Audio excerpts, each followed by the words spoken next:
Okay, let's go ahead and start. So Clair Keene is our next speaker. Clair is the director of the Williston Research Extension Center, and she's also on the North Dakota Organic Certification Council. I think I got that name right.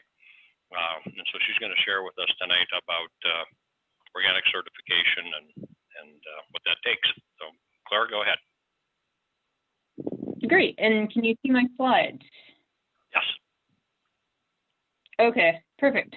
So hello, everyone. My name is Clair Keene. I'm the Extension Specialist in Cropping Systems out at the Williston Research Extension Center.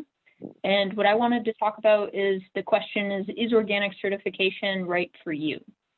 And if at any time, as I said, my computer seems to be giving me a few issues. So if you can't hear me or it cuts out or something, someone please yell at me and we'll see if we can figure it out.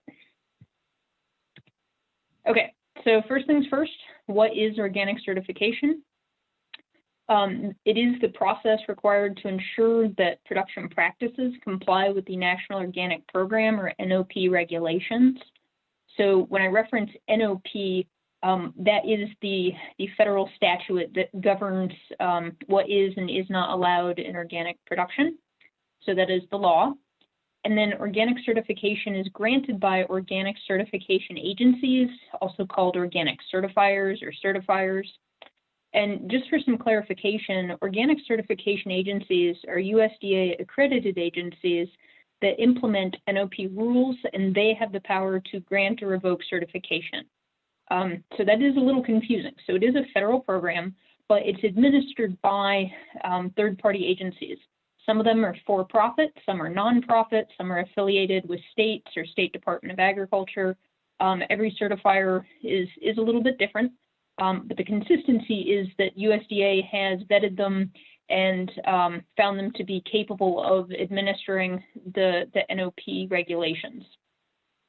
And so then organic certifiers, or these certification agencies, employ or contract with organic inspectors, and those are the actual people that conduct the on-farm visits and audits to make sure that NOP regulations are being followed on farm. So it's an organic inspector who will come, to your operation to look at production practices, to review your records, to go over your organic systems plans with you. And just some notes, inspectors are not allowed to recommend practices or products. That's something that, well, I guess we could have a discussion about it if you're interested, but it can sometimes be a little confusing to people because oftentimes inspectors, are very knowledgeable about organic practices. Oftentimes they have a specialty, whether it's fruit production or vegetable production or dairy or grains or whatever it is. And so they've visited, dozens, if not scores or hundreds of producers and are usually a wealth of knowledge of practices. However, because what they're hired to do when they are on your farm is, review your practices, look for the presence or evidence of prohibited substances or practices, go over your books, make sure things line up. That's their job when they're there, not to offer you advice about organic farming. So in light of that, some organic certifiers, as an additional customer service option, can link you with technical support services. And so that's usually sort of a different office within the certifying agency. So the inspectors are not the people who can offer you technical advice or assistance, but some certifiers may have that as sort of an added bonus feature of being their client. So the organic certification steps, certainly the first one is to identify your market and ask yourself, is organic certification needed? So if yes, certainly pursuing certification makes sense, but if not, then perhaps don't. Because organic certification does take time and effort, and we'll go through the pros and the cons in a little bit. But it comes down to what is the scale of operation, and then who are your buyers. If you are at that scale of selling, very direct to consumer at maybe a single or just two farmers markets, and if what your customers are interested in is local production and having a face to go with their food and being able to trust you and what they're doing, then it may not be important to them to have that organic label on the product. And so then it may not make sense for you to pursue formal certification. But however, if you want to, say, sell your organically produced cucumbers to someone who's a certified processor of organic pickles and salsas, then you would have to have certification, because that certified organic food processor must only have certified organic inputs into their products. So depending on who your user is, certification may or may not be the right choice for you. So once you've asked yourself that question, if the answer is yes, you want certification, then select an organic certification agency, and consider the level of support provided. Do they provide forms, templates, record-keeping assistance, that access to technical advice potentially? Do they have agronomists or horticulturists on staff that you can consult with? And then definitely their customer service, and of course their fees. You know, it is a service provider relationship. You are becoming their client, and you will be paying them fees over time. So make sure it's an organization that shares your values, that's willing to work with you, that provides you the level of support that you want at a price that you find reasonable. So definitely shop around. Transition your land and your animals. So maybe some people think that those steps should be reversed, but really it's best to contact a certifier prior to starting transition, because they're usually happy to talk to you about, you know, what is your product, what is your process, what kinds of things you need to consider during transition. And then, of course, on the record-keeping side, help you get set up to do that appropriately through transition.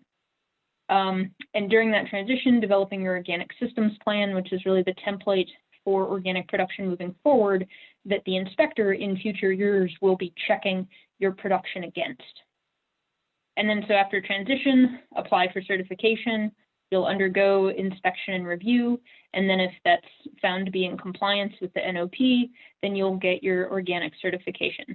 So there's many steps that happen before, you know, getting issued that certificate of organic certification. Just a cliffhanger version of what transition looks like. So if you're producing crops and you need to get your land certified, the transition period is 36 months from the last application of a prohibited substance. So any synthetic fertilizer like urea or anhydrous, certainly synthetic herbicides, any fungicide, insecticide. The date of last application will be the starting date for then that 36 months or 3 years to happen. And one of the things with transition that makes it a barrier is that during that transition, you're managing organically, you're figuring out how to do that, and you don't have access to, say, that fertilizer or seed treatment if you're a corn farmer, but you can't get a premium for transitional crops. There are a few programs out there that may provide a little bit of price support to a transitioning farmer, but you don't get that organic premium until after certification. So that transition period of managing but not getting that label and not having that premium is a very real barrier to a lot of producers. So the certification process, we already walked through that. Your record keeping and documentation is reviewed from that transition process, and then your organic system plan developed and approved, and then the certification process itself, go through that inspection and fees, maintaining your records, and then, of course, doing your crop rotation in a way that aligns with market demands, maintains soil fertility, and minimizes pest problems. There is an exception to this. So some farmers may have the option of saying, breaking out some CRP or pasture or hay ground where there have been no prohibited materials applied for 3 or more years. That can be broken, and you could plant, say, peas into an old grass pasture.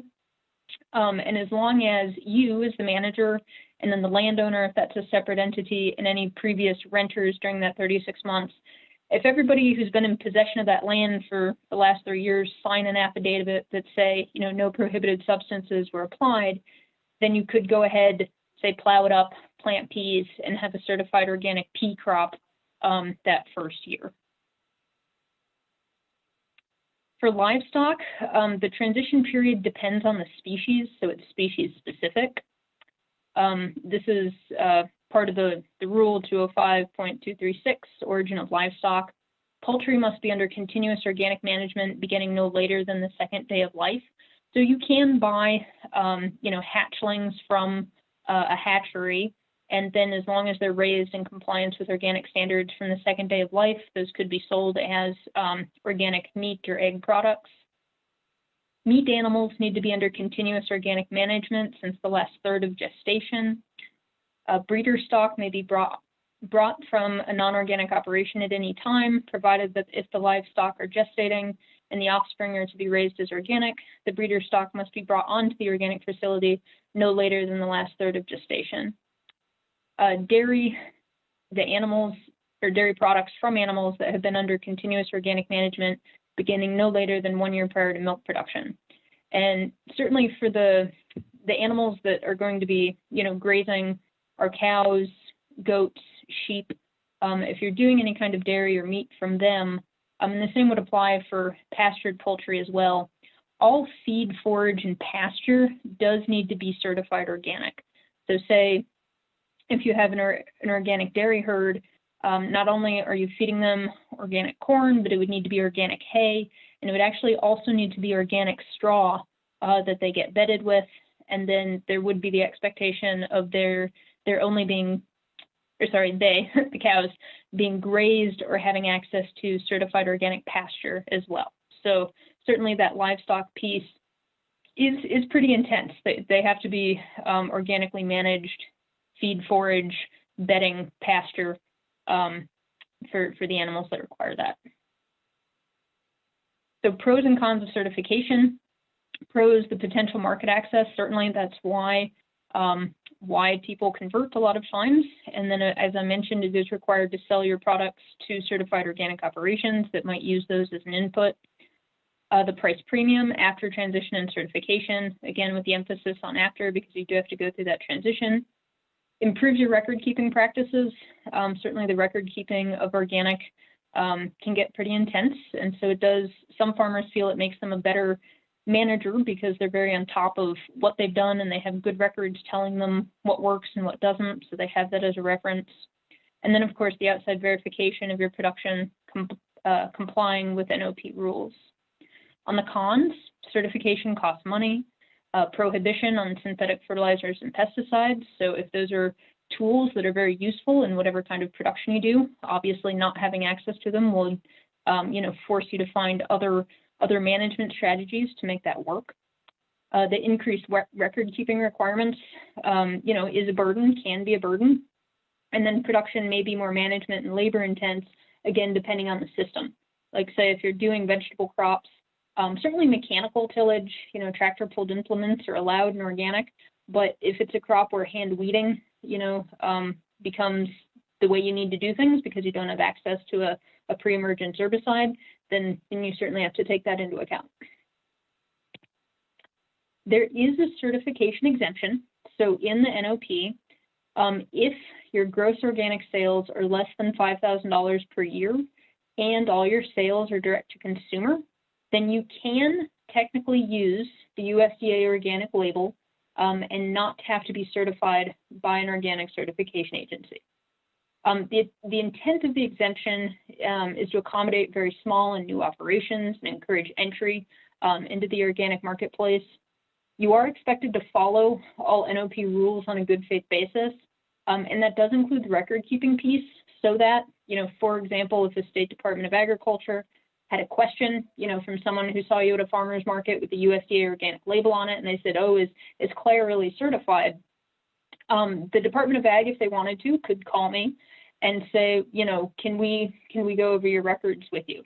I don't know that they'll actually do that, but they could. And the expectation would be, yes, that I would be maintaining my records in a way that would be compliant with the NOP. So you could get checked up on, but again, there is that exemption. And again, just to emphasize, exempt products cannot be used in certified product or operation. So say if part of your plan is, I have this little bit of hay land that I'm going to operate under this exemption because I have a neighbor that wants to buy organic hay and they trust me to not apply herbicides or anything to it, okay, that works. But if there was an organic dairy farmer who heard you had organic hay available, you should not sell that uncertified hay to them because that would compromise their operation. And hopefully an organic dairy farmer would know that, but they need to buy only, call it third-party certified organic hay for their cows. So production under the exemption, if all sales are direct to consumer, operating under the exemption would probably make sense for you. Under the exemption, you cannot sell to a grocery store or a food co-op or other outlet that would be reselling it because then that's resale and not direct to consumer. In the case of organic meat, and we can certainly have a discussion about this if you're interested, because I work more with row crop, large scale agronomic farmers rather than on the smaller scale side. But there's a number of certified organic grain farmers who also have beef herds, but many choose not to certify their beef herds because the primary barrier is access to organic slaughter. So to get that USDA certified organic label on a meat product, the animal not only has to be raised organically, but also slaughtered at a slaughter facility that has organic certification. And we just do not have many organic certified slaughterhouses in the upper Midwest. In fact, there aren't any in operation in North Dakota currently that I'm aware of. I believe there's one in South Dakota. I think there's 2 in Montana, and there's just a handful in Minnesota, maybe on the order of 4 to 6. So access to organic slaughter is a really big barrier. And then if we want to talk about price premiums, at least on the folks doing large-scale grain and cattle, they actually don't really see enough of a price incentive on organic beef to pursue that certification. But the largest barrier is just access to organic slaughter. And so, again, the question for you is, do your buyers want or need you to be certified? So transition and certification resources. This is not an exhaustive list, but I just wanted to give you an example of some certifiers that I'm aware of people in the upper Midwest who they work with. So International Certification Services out of Medina, North Dakota, or ICS. Many North Dakota farmers do use them. OCIA, Organic Crop Improvement Association, there in Lincoln, Nebraska, also pretty well represented up here. Minnesota Crop Improvement Association. And then there's some very large national organizations, EcoCert out of Indiana, Oregon TILF that's located in Oregon, and then CCOF, which is California Certified Organic Foundation. That's one of the largest certifiers in the country. And my point with that list is most certifiers can certify a farmer anywhere in the country. So you don't have to be within 20, 50, 100 miles of where that certifier has their office. Because again, most certification agencies are going to be contracting with an inspector who's going to be doing traveling, farm to farm to conduct those inspections. But again, when selecting, just make sure that the culture of that certifier works for you. Do they have resources that you find attractive? And then what is their fee structure like? There are some cost share programs available. So if you are a North Dakota producer, the North Dakota Department of Ag does have a grant program to cover 75% of certification fees up to $750 a year for 3 years, and also up to $250 a year, for approved educational expenses, which is a really cool opportunity because say you wanted to go to the Minnesota Fruit and Vegetable Conference, you wanted to go to the Moses Organic Conference in Wisconsin, that $250 could go towards an airline ticket or conference registration or a hotel or something like that. It is a reimbursement type program, so you would say pay your certifying fees and then you'd apply to the Department of Ag for reimbursement. So it is a reimbursement type program, but do take advantage of that because certainly $750 may be enough to cover a certification fee for a small scale producer. There's also some programs available through the NRCS. Under EQIP, which is the Environmental Quality Incentives Program, they tend to be very specific. but they do have an EQIP program specifically for organic farmers. And the kinds of practices that they either fully fund or cost share on are things like erosion control practices, creating pollinator habitat, installing a high tunnel, etc. So that's much more practice specific rather than money to help cover the cost of certification, but some growers do find those programs very helpful. So then, of course, the question, how much does certification cost? Every certifier has their own fee schedule, so I can't give you an exact dollar amount. But the cost, so what a certification fee includes, would be that initial application fee, and then there will be annual inspection fees and annual certification fees. And what really determines the cost of certification is, obviously the initial application fee with that certifier, but then how they do their inspection charges. Because you're paying not only for that inspector's time to come to your farm, to look over your operation, and to review your paperwork. So everyone's a little different. Is that a per day fee? Is that a per hour fee? Is travel covered? Those kinds of things different certifiers handle differently. And then, of course, it's going to vary with the size and complexity of your operation. So say if you're producing vegetables on 1 acre and all you do is produce vegetables and sell them directly to farmers market, that's a pretty straightforward inspection.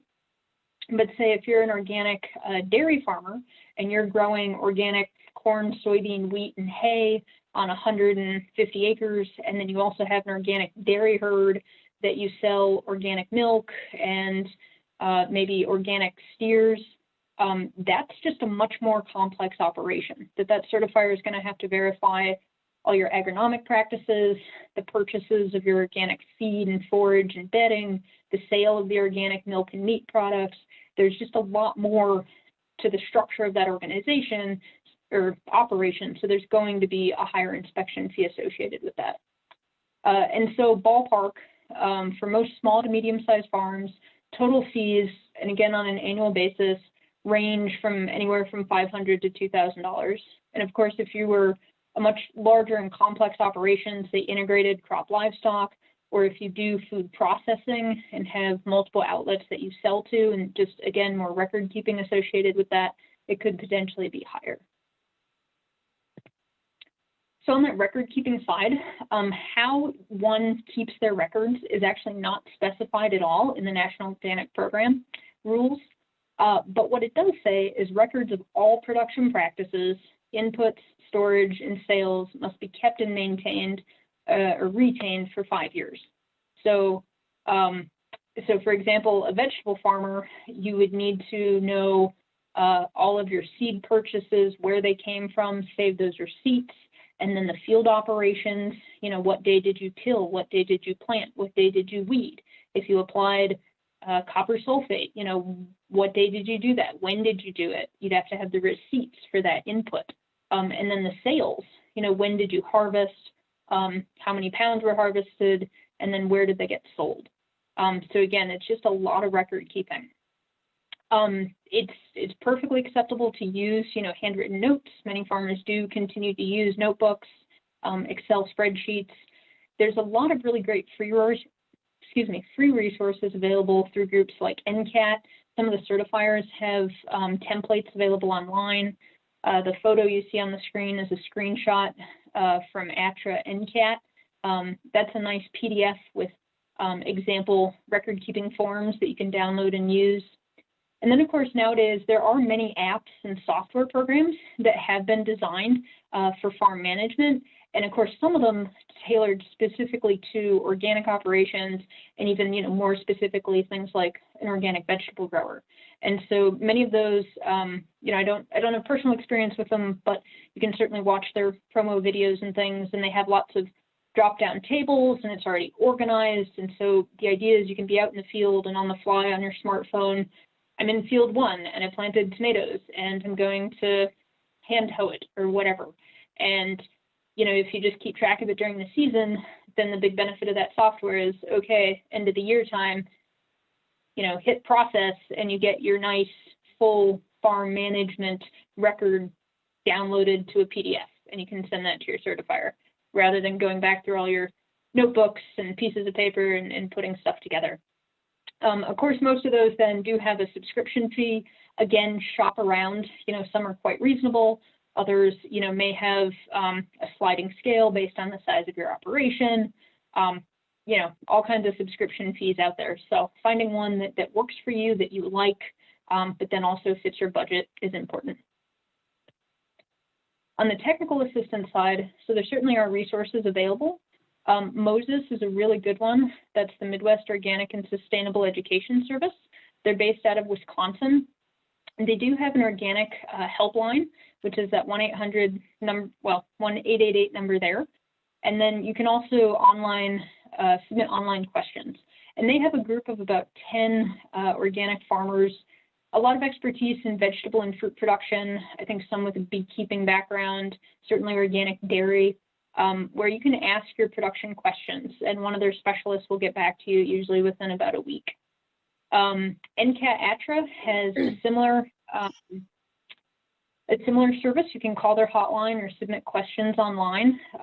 They're based in Montana, and I'd say their strength is more organic beef cattle management, pasture management, a little bit more grain crops. But they do have a network as well of people across the country, and we'll get back to you with questions asked there. SARE is also a great resource. They have a wonderful online library. All of their books are available as PDFs for free, fact sheets and summaries of farmer projects that have been done all over the country that are searchable by state and by topic. So I highly recommend SARE. And then also NDSU and University of Minnesota does have a few folks that work with organics in the state. Within NDSU, we don't have a dedicated organic specialist, but I do a lot of that work. We also have Brad Brumman in Walsh County and Steve Swinger at the Carrington Research Extension Center. And then on the Minnesota side, I can't recall their names, but I know they have a small farms specialist and then a couple of vegetable production specialists that do a lot of work with organic farmers. And so with that, I will wrap it up and be happy to take any questions you have.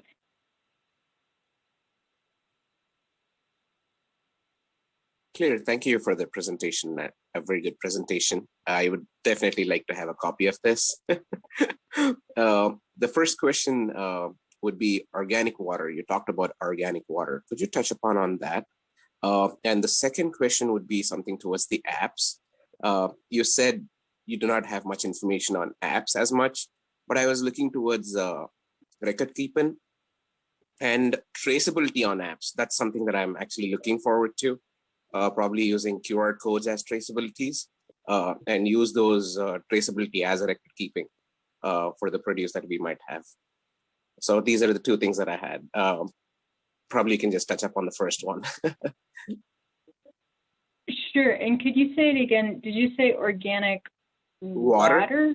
Yeah, you touched upon a topic saying organic water. You got to use organic water too if you have livestock. Oh, okay. Hopefully I didn't say that. If I did, I did not mean to. No, there is no organic certification of water. I guess thanks for bringing that up. That's kind of one of those things. There is no organic certification of water, and there's no organic certification of things like salt. Because they're inorganic. If you have, say, an organic dairy herd or organic beef cattle, whether they drink well water or rural water, or you have a natural spring dammed or a stock pond or whatever, there is no separate, say, organic inspection or record keeping needed for water sources. The only thing I could think of in terms of like an issue, like you could have an issue, say, if you have,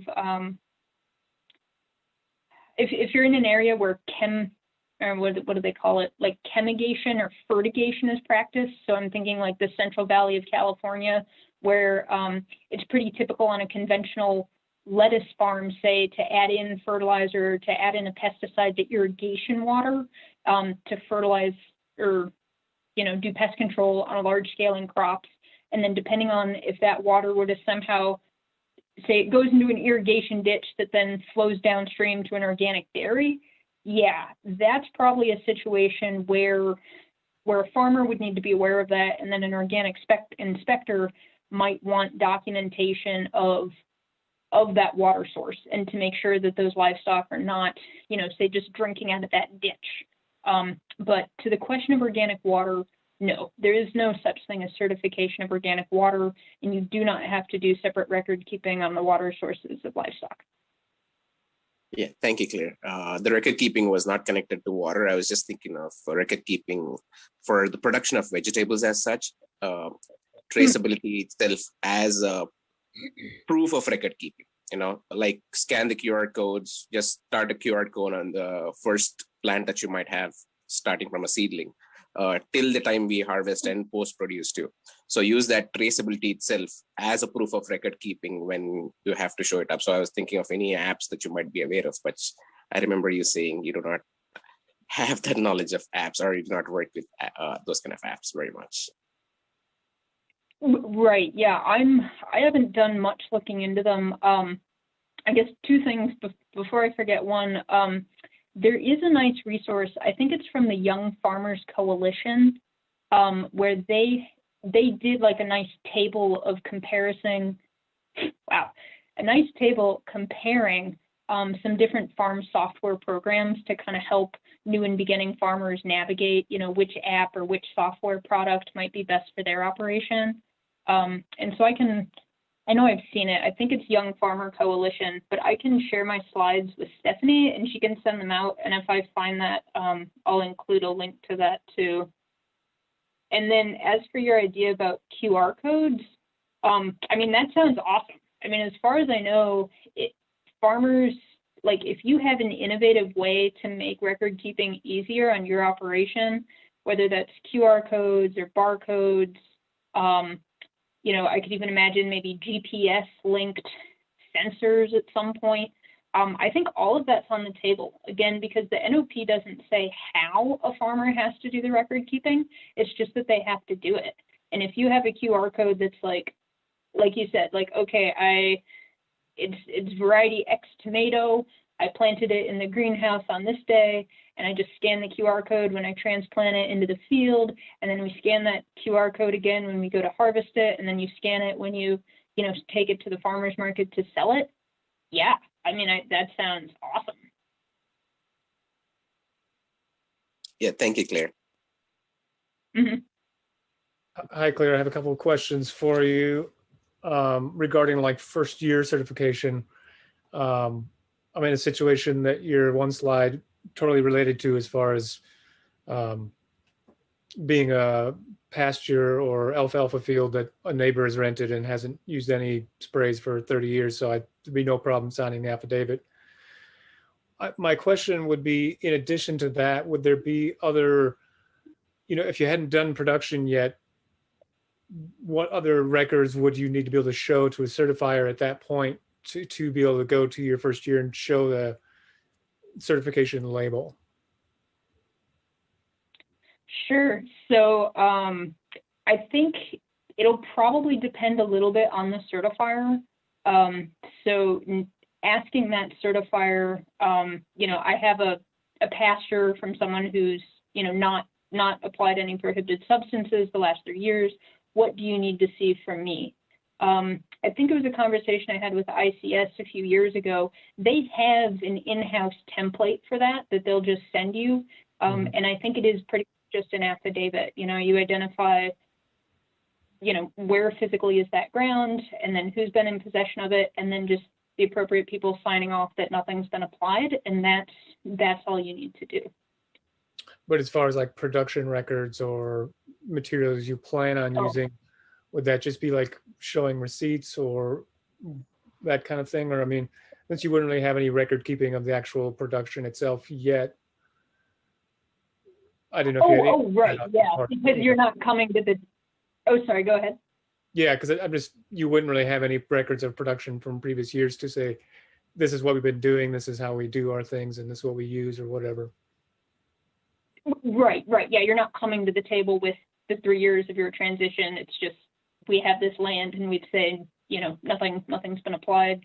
Right. So you will need that organic systems plan. So that OSP. Organic systems plan is, gosh, how to describe it? Like it's theoretically, it's supposed to be the overarching document that tells a certifier the shorthand version of everything they need to know about your operation. Sure. So they'll typically start with something, just a general statement like I am a organic goat producer, or organic beef producer, or organic vegetable producer, or whatever. And then, these are an outline of my production practices, outline of how I manage things, outline of where I intend to sell things. And it is a living document that the inspector and the certification agency certainly expect to evolve over time. The idea is it's just this comprehensive document to go back to check your production practices and your management against. So in terms of, if you're in the situation of being able to start with land that's ready for certification right away, you would want to have at least an outline of your organic system plan together, I'd say, to go to that certifier with, because then that can help them help you figure out what else they'd want from you in terms of then getting ready for that initial inspection. Sure. Yeah, that makes a lot of sense. On that same vein of like the under $5,000 first year exemption or $5,000 exemption, if you were doing that as your first year, would that just basically be your own projected guess that maybe I will only make $4,000? And is that gross or net? It's a gross exemption. Yep. And then actually I'm just going to go back to my notes here. I think the exemption, it isn't actually a first year thing. It's actually just I mistakenly said that just because that's my situation. But yeah, you did just say the $5,000, so it could be several years in for sure. Right. Yeah. I mean, I think put it this way. I've been in conversations with some very deeply philosophically organic supporter people, and they don't like they don't like the fact that the exemption exists. But at the same time, they recognize certainly for new and beginning producers, it makes all the sense in the world. But there isn't an end date on the exemption. That if you were someone who just wants to operate under that $5,000 gross limit indefinitely, by the NOP, you are allowed to do that. Sure. Yeah, I know some farmers markets have in their language in their contract that you can't label your booth as organic if you're not certified. And so I wondered how that exemption would fall into there for people wanting to do that, put the label up, but being under that threshold. Right. And I can say I've had a conversation with a person at the North Dakota Department of Ag about that. I don't know which farmer market it was, but there was a farmer's market vendor in North Dakota. I assume small scale enough, but they had the USDA organic label up, and a certified organic farmer saw that, called the Department of Ag and said, hey, is this person at that market really certified? And the person at the Department of Ag followed up with that vendor, and that person said, well, I'm operating under the $5,000 exemption. And at that point, they asked some questions about general production and record keeping. And at least, there was verbal affirmation that that's what they did, but that's just kind of where it ended. Yeah. Sure. Yeah, I figured there might be some kind of dynamic like that. The last thing I'll say, since I'm taking up so much time here, just for everybody else in a general sense, one of the good things that I've seen for record keeping system is by a farm in New York called Neversink Farm, a farmer named Connor Crickmore. He uses a task ticket system that basically, he has several employees, but even when he's just by himself, you fill out the task ticket to everything you're doing, and you give that to your employee, and they work off of that, and then they get that back. And that's already all the documentation that the certifier needs. So it's a part of their production process of like, here's how you give work to your employees. They fill out all the information, you stamp off on it, and then that's all the data you needed to accomplish the task, but also for your certifier to need. So it's a way to work it into your process and not make it extra burdensome out of it. Yeah. Mark, I'm curious, what was the name of that? I hadn't heard of that before. Never Sink Farm in New York, and the farmer's name is Connor Crickmore. He's got a lot of videos on YouTube, but he has courses too. But I think he talks about it on some YouTube videos for sure. If you get a link for that, Mark, you could maybe post it at some point. So. Sure, I will. Emily, no, they do that actually on paper. It's a printed out paper, so you can hand somebody like a paper ticket, say this is your job for today. These are the 5 things you got to do. You got to sign off all this stuff, turn it back into me at the end of the day. He checks it off. And then all of that record keeping is done of what happened, which beds, what processing, what was used, all that stuff's done. nice, thank you. More questions for Claire at all? Organic is interesting. And I know, especially when, like Mark, you're probably looking at the Fargo market. And certainly when you get into the major urban markets, there's going to be some better demand for an organic product, and maybe well worth all the effort to do that. Marlis wasn't on tonight, unfortunately. She's lives in Devil's Lake, and she raises organic tomatoes. And so Marlis, when you're listening to this, you might want to look at that exemption, because I don't think you market she doesn't market $5,000 worth of tomatoes a year. So she could claim them to be organic and fit under the exemption, I'm pretty sure. Mm-hmm. Any other? I would recommend. Oh, I was just going to make the comment. So certainly, if you are under that $5,000 gross to make the exemption, and you want to use the organic label, you are allowed to do that. I would just, do the due diligence of keeping the records, and that way, if there is a question about it, you have your bases covered. And then also, even though the record keeping can be burdensome, the point of it is to help a farmer have a really good sense of what's going on, and then obviously for the certifier and the inspector, to be able to verify that. And so hopefully, if you can find a way to do the record keeping that works for you and fits in with your workflow, then it becomes a resource for you, and you have a good way of seeing year after year what works, what didn't, and you can change. And so maybe if you can, viewing it as a way to move towards improvement rather than just the thing you have to do at the end of the day, that can be helpful. Great. Any other questions? For those of you in northeastern North Dakota, I would recommend Brad Brummond, and we can get his contact info. He's been at this game for a while, and a good resource. And then also from Carrington, Steve Zwinger has got a lot of good resources there. And I'm sure Claire will pitch in. She gave you her information. It's in your log or in your homework assignment, so you can call or email her as well. So if there's no more questions for Claire, thank you very much. Appreciate you taking time to join us tonight, Claire, and present on that. I know there were several people in the class that were really interested in organic production and what it would take to do that. And even if somebody isn't planning on doing it right away, it might be worth like going to the North Dakota Department of Ag site or talking to a certifier and just getting an understanding of what it might be, because maybe something down the road, it's something you would want to consider, and then you'd already have gotten started in the thought process of what it would take to become certified. So thank you, Claire. Yeah. We are going to now hear from Leeann Heisler. Leeann is USDA Farm Service Agency employee who works with FSA loans and lots of other things. We do offer both direct and guaranteed loans.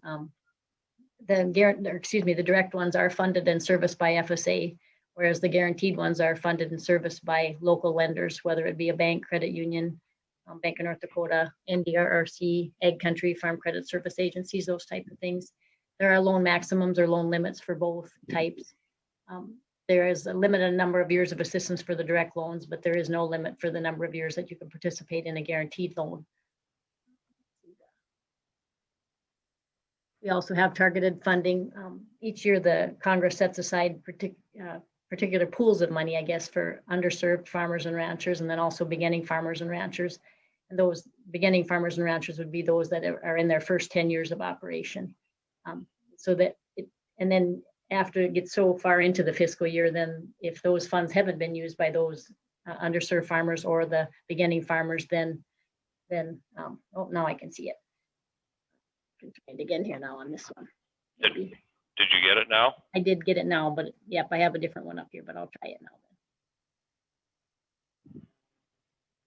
This will stop other screen sharing, so that's okay. Yep.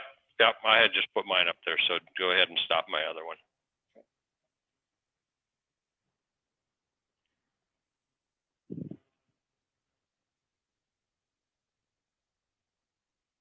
Oh, did it? There we go. You can see it now. Yep. And those, let's see where it was at. So that funding that's set aside each fiscal year gets set into these different pools for the underserved farmers and ranchers or the beginning farmers and ranchers. But if they aren't used by a certain date that Congress sets, then they can take from those pools of money that haven't been spent or handed out to people through those loans. Then they can be brought back into the normal where the average, farmer can get access to those.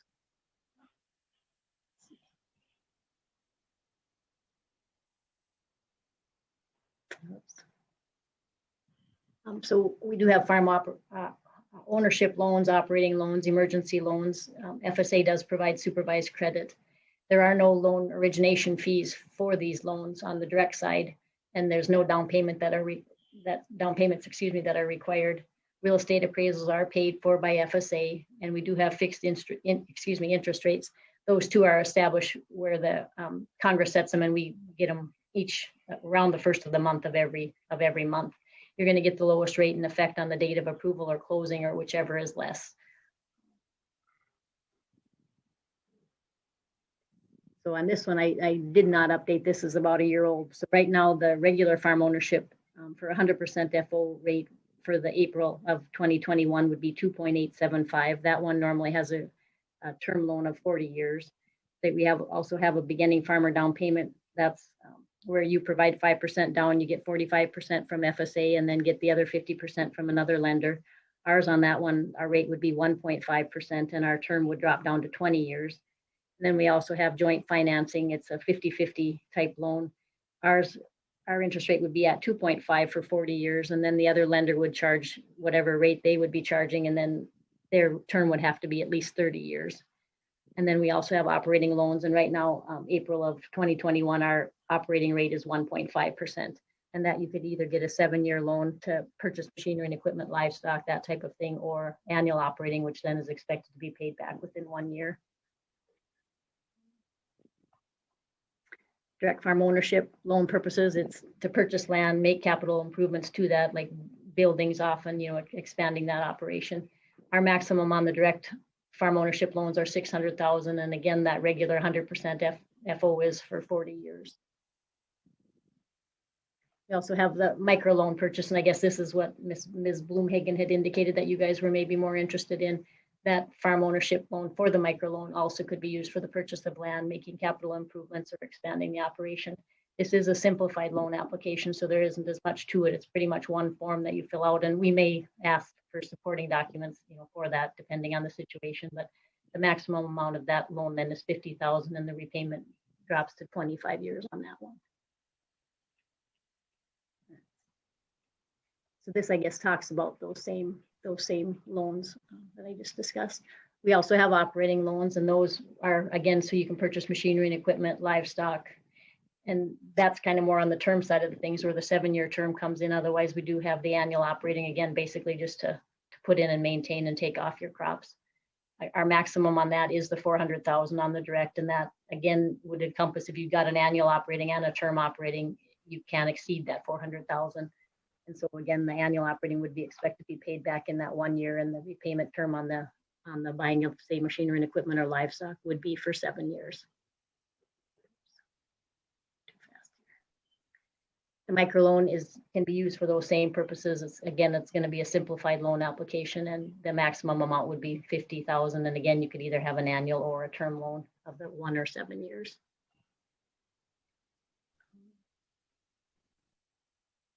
Then we also offer youth loans that would be available to kids, I guess, 10 to 20 years old. They say usually they should be in contact or have a mentor, whether it be a 4-H leader, FFA leader, or tribal youth group leader, or other ag loan. I know my one boss had in Minnesota, the little girl had an ice cream truck type business, and usually we see them around here for purchasing a few head of cattle and trying to build their herds, to help pay for college and that kind of thing. Emergency loans, that would be more if we had been suffering a loss, whether a disaster went through and destroyed the crops, and then you have to have that loss of income and that goes with that. Otherwise, it could be maybe a loss of buildings and things like that we could help you. That one, the maximum amount is 500,000. So I guess, yeah, basically it's just to restore or replace essential property, pay all or part of the production costs associated with the disaster, pay essential family living expenses, and reorganize the farming operation or refinancing certain debts. And then we also have the guaranteed loan program, and that is pretty much the same things. It could be used for purchasing of land or the farm ownership loan. That can be used more for restructure or refinance too, but on this one, the maximum amount is $1,776,000. That can be reviewed annually by Congress, whether or not they're going to increase that amount or not. The FO loans, though, they can be used more for restructure and refinance of real estate, whereas on the direct side, it has to almost be for a new purchase to use farm ownership funds. They can't really refinance debt like you can with a guaranteed loan. That one too, you're going to be paying the rate of interest that the lender would be charging you, although they are supposed to offer you 1% less than what they are charging their normal customer. And that's usually because the government's going to guarantee that lender those loans for usually 80 to 90, up to 95%, depending on the situation. Let's skip down to these tools to assist you here, I guess. Here's where the link for FSA, I guess, is that fsa.usda.gov, and then there's different programs and services, and you can click on farm loan program there to look at that. And the other one, I think I'm just going to jump off of that, and then yeah, I don't know if you want to go back, Paul. I will just talk about the other ones, I guess, on getting more into the microloans, because she had indicated that was probably of more interest to the class tonight. This one, I apologize, I don't have a screen for. And I guess this too is just the focus of the microloans is to finance the needs of those niche operations and beginning farmer, maybe the non-traditional farm operations that we normally see. I did tell Paul when I first started tonight, I honestly haven't done a whole bunch of microloans just due to the size of the normal farming operations, I guess, in our area. Here in Ramsey County, we do service loans for Ramsey, Benson, and Towner. And my staff consists of myself as the farm loan manager. I have a farm loan officer, Morgan Wilson. Mary Perry is a farm loan officer trainee. Trista Ebensteiner is the loan analyst. And then we're getting a new PT or program tech starting on Monday, Kelsey Joy. But again, I guess it was just that was farm ownership for the microloans, was to make a down payment on the farm or to build or improve those farm buildings if something would happen, a farm dwelling. Soil and water conservation projects may be used as down payment to purchase land, or may use in conjunction with other lenders for that joint financing needs. Direct farm operating loans, again, to buy machinery and equipment, necessary tools, fencing and trellising, hoop houses, bees and bee equipment, milking and pasteurization equipment, maple sugar shack and processing equipment, livestock, seed, fertilizer, utilities, land rent. So basically the normal annual operating type expenses can be used to help with irrigation, marketing and distribution costs, including those associated with selling through farmers markets and community supported agriculture operations, and paying for OSHA compliance standards for federal or state. Again, for the direct farm ownership microloans, that there's no appraisal needed. The verification of non-farm income kind of depends on the situation, I guess.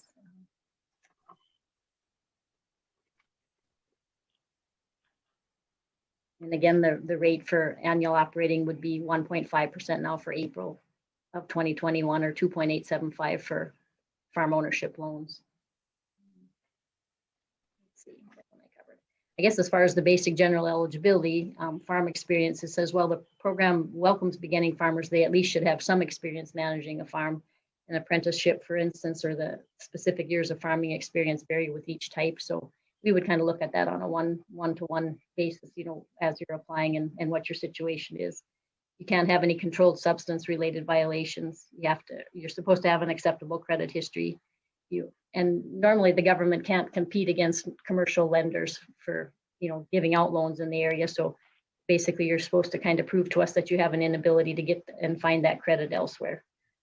But a lot of times, again, we will work in conjunction with other lenders to help you get the credit that you need.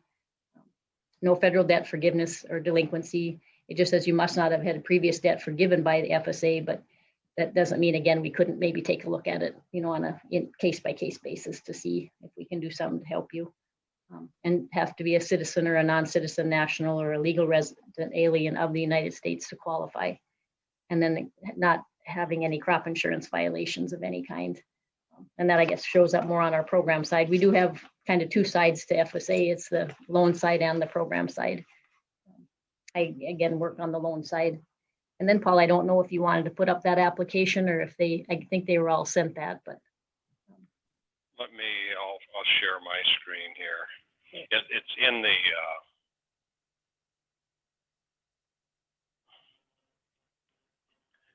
this is the link to the application quick guide. Is that showing up there now?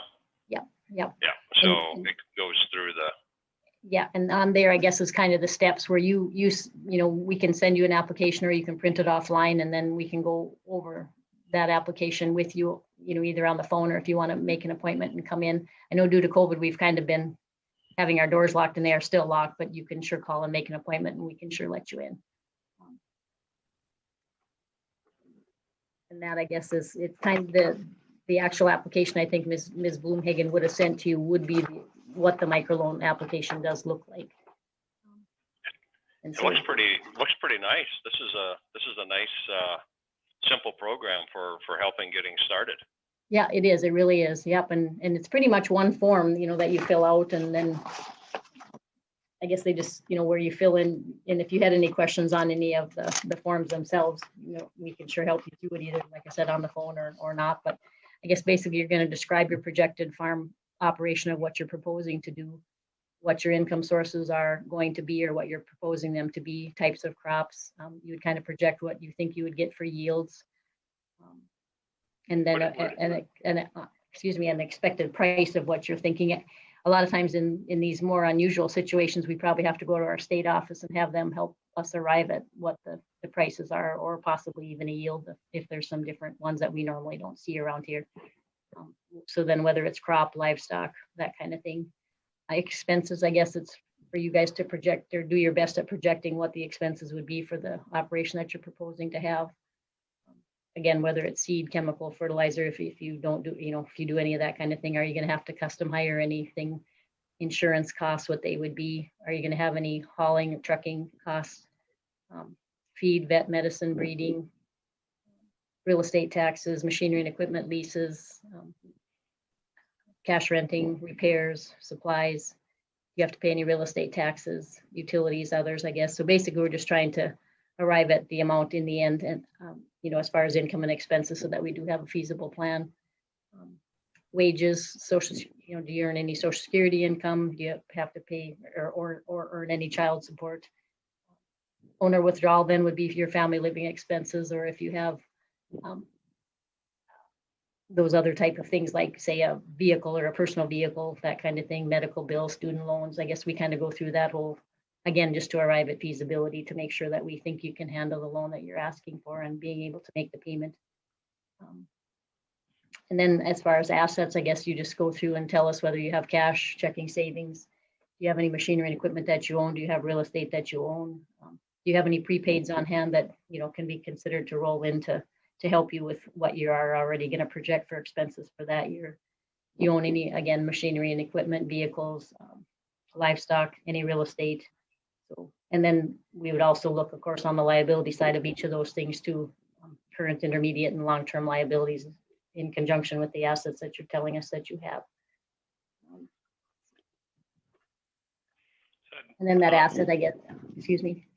As I say, as somebody who started out as a beginning farmer using FSA beginning farmer loans, it really, I think this is fair to say, the biggest concern is, can you make this plan cash flow? Is it feasible? Yep. Does it work? Yep. And my loan officers were pretty hard challenging me on some of my assumptions. Yeah. That was good. Yeah. I know we have some that they are wondering why we can't just use, like, say, current markets versus, and whereas FSA, we're given usually one planning price list per year. Even now that we know some of these prices have went up, we're still locked into that one that they gave us probably back in September. And I know a lot of people have a hard time, but I suppose that's just for us to keep it consistent across the nation, and you know, well, and in our case in the state of North Dakota, but so that every county is treating everybody the same by using or allowing them to use. So you either have to provide a contract to support something higher than that planning price, or the planning price list is what we do have to use. On yields, I guess, and a lot of times what we base our information off on developing cash flows is the last 3 years. I don't know, maybe when you were here, Paul, it would have been 5 years or something, you know, back then, as far as averages on like cost per acre, cost per, you know, per acre, per basis for either income or expenses, I guess. So yield wise, I mean, for that, to prove that income. But and then I guess as far as, do you farm as an individual or do you farm as an entity? If you do farm as an entity, then we would require that you provide balance sheets and cash flows for that entity as well as for the individual that make up that entity. Assets, again, you would describe what that asset is, but also give us an estimate of what that value is. And then do you have any loans or prior liens against that, those assets? I guess you'd put us on notice as to what counties you farm in. Or if it's multiple counties, what you're actually asking for. Are you asking for annual operating? Are you asking for a term loan? If you're asking for a term loan, what's it for? Are you going to be buying machinery and equipment or livestock? Are you going to buy farm owner, you know, land? I guess they just say to brag yourself up as far as your training and experience. And because again, we're going to look at it on a cost, you know, or excuse me, on a case by case basis, especially on our direct regular loans. There they want people to have at least 3 years of history or of operating a farm before we would give them a farm ownership loan. We have kind of made it a little bit more lenient here where we've done it where if you could provide us one Schedule F, and we've tried to work with the other couple of years that they want you to have to, but maybe you could bring in letters of recommendation too from other, like your grandparents that you work with, your parents you work with, the local elevator or supply dealers, you know, that kind of thing, that they know you've been making some of those management decisions to help you with that. And then we do want to know how many years you have farmed, and basically that's just to decide if you are a beginning farmer or not. One of the things, Leanne, and maybe Stephanie told you this, is that this farm beginnings class is a USDA certified farm borrower training program. Oh, okay. And so when people complete this program, they will have met the requirement for farm borrower training for your program. So that checks one of the big boxes off right away for an applicant. Right. Because now, and we have had in the past where people have been required to take the borrower training and haven't done it in their 2 years, and then they come back and want another loan, and then we're not eligible. You know, they're not found eligible anymore until they complete that and bring us that certificate. So that's good. Yeah. Some things to think about for this program, especially like that $50,000 one, is if you're looking at production and you want to gear up and you need to get some high tunnels, let's just say, these types of loans will let you term it out at a very reasonable interest rate, right? And so that you can pay it back over that 7-year time frame, instead of having to come up with all the cash up front. It might be easier to go this route than to horse around with going through the QIP application and hope you get funded that way. Right. So there's just some things to think about, some of those, without getting too deep into debt, because I know a lot of Leann, a lot of the producers bootstrap their operations, right? I mean, for those of you, and there's a lot of bootstrapping going on. But every once in a while, maybe you want to make a jump, and you're at that point where you can't quite get there with cash out of your own pocket. To consider an FSA loan, especially this micro loan program, or if you're just beginning farmer and need with FSA for a lot of years because I was also a farm mediation specialist working with farmers who were in trouble with the Leeanns of the world who needed them to come in and work with her. And so, and I've worked with that, and FSA has been very good to work with. And this loan program now that I'm seeing is better. I haven't done that for like 10 years now. And this application process is a good, very good system. Right, it is. And it goes fairly quickly, you know, just depending on, I guess, the workload that we have in the office. But now that when I was mentioning all our staff now, because it used to be pretty much just me here for the last several years. So if you've heard horror stories, that's why. But now we've gotten 3 more employees and we're due to get a 4th one in addition to myself now coming up on Monday. So that has really helped. But yeah, no, this is a good program, and it's nice to get your feet, you know, wet with a smaller loan too, and also at that cheaper interest rate, and helps you get a good footing, you know, or base built under you to you know, increase the size of your operation in the future if that's what you choose to do. No, I do believe it is a good program, I guess. Any questions for Leeann from anybody else? I guess I've been chatting here, but anybody else have some questions?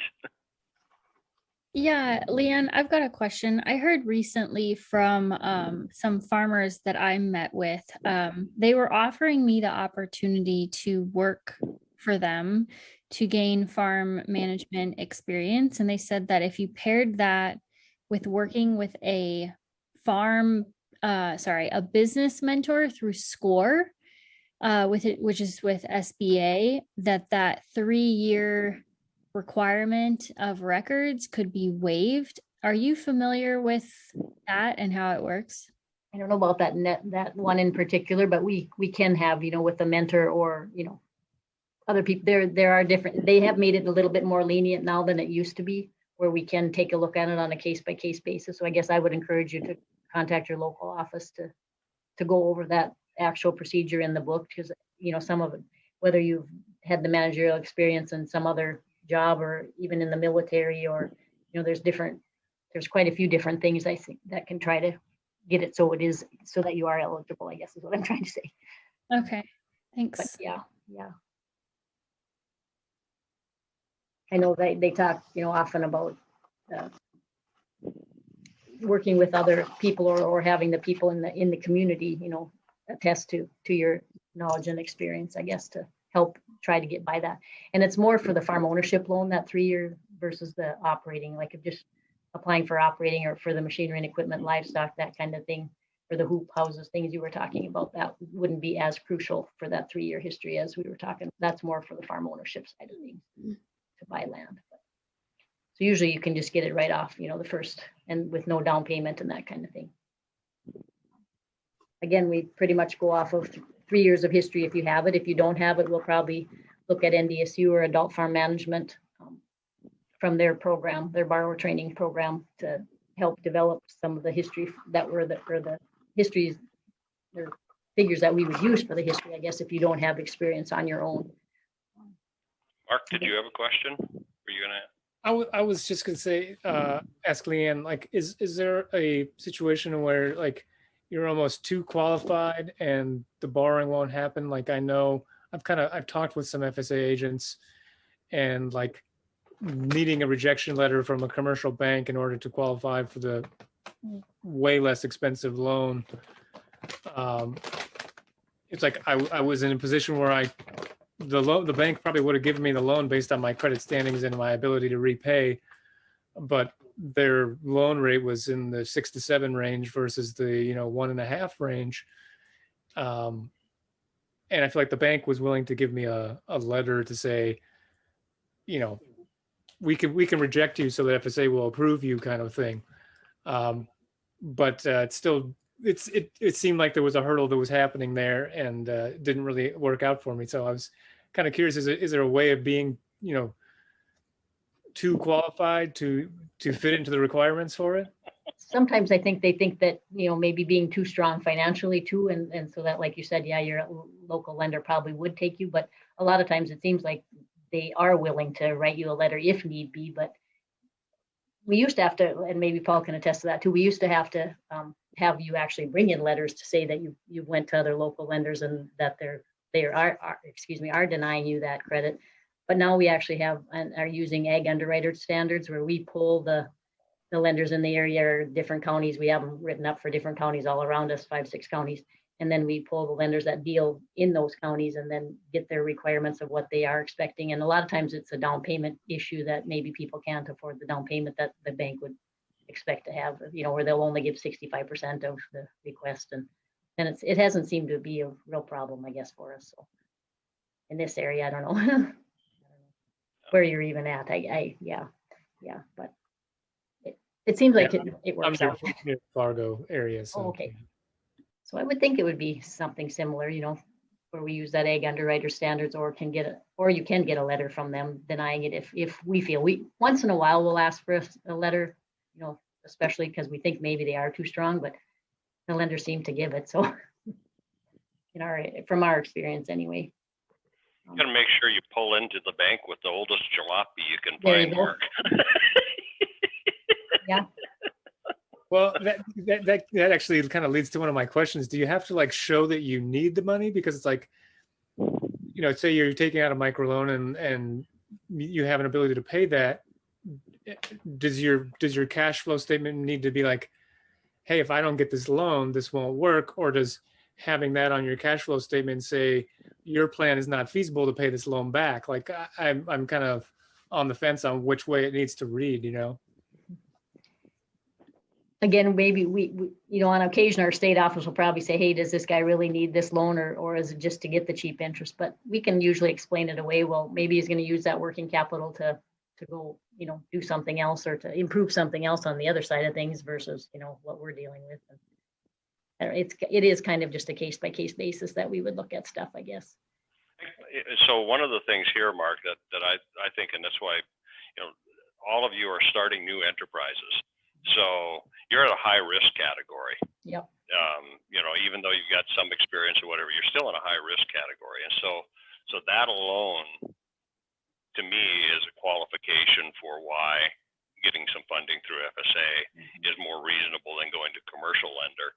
And the other thing is and this is where it gets a little dicey, is let's just say you've been successful doing some other stuff, and so you got this nice cash kitty over here. Commercial lender looks at that and goes, oh, well, I know where I can get the cash if this guy's farm fails. And yet if you just look at the farm itself and take that away from that, then it looks like a little bit riskier enterprise. And so to me, that would be part of what, if I was being your mediation guy going to FSA, that's what I would be arguing as to why you would qualify for an FSA loan, regardless of whether you could find a lender to give you direct financing. Or do the guaranteed. You probably wouldn't need the guaranteed route because they don't give you much of a break on interest rates with guaranteed. I'd go for they don't. It's usually they're supposed to be able to give you 1% less than what they charge their normal customer in that same category. I suppose some of them are risk based, but they set those, I guess. And in North Dakota too, and we didn't do a session on this, but in North Dakota, the Bank of North Dakota has some pretty good financing programs for beginning farmers as well. So it might be something to Google Bank of North Dakota and look at their beginning farmers, and they all operate out of Bismarck. So I mean, you're dealing with somebody in Bismarck. They don't have any regional offices for you to deal with, but there are some beginning farmer stuff there too. It'd be kind of halfway between what FSA is going to offer and what a commercial bank might offer. You might get 3.5% money, let's just say, or something like that. And then there's also NDRRC, North Dakota Rural Rehab. Normally, though, we see those with farm ownership loans, but I think they might do some operating, and that one too they're pretty. That's something to keep in mind. I know some of you are probably looking for some farmsteads or something like that. It's one of my concerns up in northeastern North Dakota. I would really love to see these farmsteads be bought by local food producers instead of bulldozed down. Right. It just breaks my heart every time I see a farmstead being torched off and instead of being marketed. And these FSA type of ownership loans would be ideal for being able to do those kinds of things. And in ours, for our farm ownership, it almost has to be income producing, but there's also rural development, which would be for like 10 acres or less. That's another, another office in our building here, but. Local foods, Leann, can produce up to $100,000 off of a few acres. Yep. So they can produce a lot of money off of a farmstead size piece. Yep. Yep, nope, we can sure take a look at it, yep. If there's no other questions, I know we're running a little bit past 8 o'clock. Thank you very much, Leeann, for the information tonight. And again, a lot of the links are in your homework assignment that Stephanie's already emailed out to you, so you can dig into them a little deeper there, or call your local USDA service center and meet with whomever, whichever county you're in, I guess, however that works out. Right. Just in closing tonight, just a reminder, this is our last session like this before you give your whole farm presentations next week. Of the people on tonight, we didn't get any objection to Ann Bailey joining us next week from the Grand Forks Herald, and so I'll be inviting her to listen in on the Zoom conference. There is some mentor matching workshops. Stephanie's working on that, and also Linda Black Elk has got a series out of some webinars that she's doing. Stephanie also wanted me to remind you that she has on the farm site 2 internships yet available. There's, I think, as she said, 6 positions available for farmers markets, and there are 4 available for actual on-farm interns. So if you know of somebody who's interested in those, please go to the farm's website and get the application and forward it on to someone, because they've got the funding for it. We just need the people to be willing to do that this year. Just in closing, I guess I'm kind of curious. So the Northern Plains RC&D Council helped fund this year's program of Farm Beginnings, which turned out to be fortuitous for farms because of all the work that Stephanie had to do in hiring people to help take this thing from meeting in classrooms to take it online. And they did a lot of, their group out of Fargo did a lot of help for her, training her and showing her how to go through the process of doing that. So I'm curious, did this program meet your expectations of what you guys were looking for? I'd sure appreciate hearing what you think about it. I will say that I've been really impressed with the amount of information and variety of topics that we've covered. I hesitated when we first were thinking about signing up, like, well, maybe we'd already made a business plan and done a bunch of stuff from Cornell education stuff. But I've learned a ton and made a lot of good connections with people in the state. So I feel like it's been extremely beneficial. So I'm really happy we did, and glad to connect with all the other participants in here. I agree. I think it was very, very useful. All the connections, the information, just very, very helpful.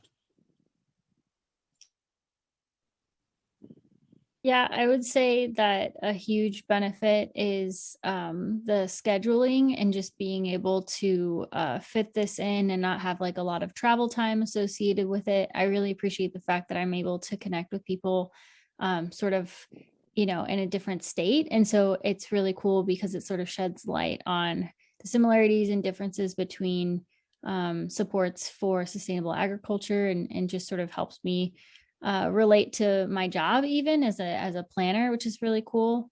And I also think that like the resources that have been shared have, it just is such a good reminder that there's always more to learn. And as many classes as I've taken in farm business management or, you know, creating a farm business plan, I feel like I always learn something new. And it's been really awesome to connect with everybody as well. I think the social capital for me was one of the things that I was most interested in, and I'm definitely not disappointed in that. Great. I would like to say too, in that those FLP tools under that farmers.gov or FSA.USDA.gov, there is also a business plan in there that you can develop too, I guess. So. Okay. Thanks, Leeann. Yep, you're welcome. Anybody else would like to share?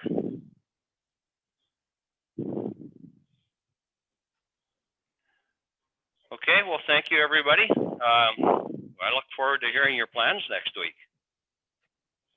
So good luck, and do call your mentors if you need to. That's what they're there for. Get a hold of them if you want to run something by them. They're always, I'm sure you found that they're always willing to help out. And so feel free to use them as a resource going into next week.